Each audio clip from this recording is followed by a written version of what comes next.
Hey guys, let's compare N26 and Trade Republic. If you're looking for the best mobile banking or commission-free investment platform, then N26 and Trade Republic are two major options that you can consider. Let's talk about N26, which is the mobile banking. It is 100% digital banking with a sleek mobile app. It also has fee-free standard accounts and free ATM withdrawals in some regions.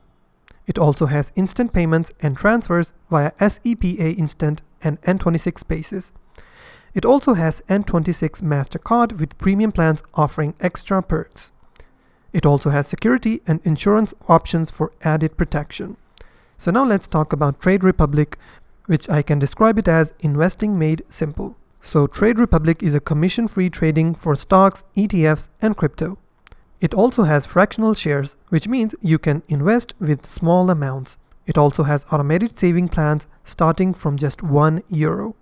It also has regulated and secure, licensed by BAFIN with deposits protected up to €100,000. And last but not least, it also has Trade Republic card, which you can spend and invest directly from your account. So the key difference between both of them is N26 is best for digital banking, easy payments, and budgeting tools. On the other hand, Trade Republic is ideal for low-cost investing and long-term wealth building. So, which one fits your needs better, N26 or Trade Republic? Tell me in the comment section below. Subscribe for more fintech comparisons and money tips.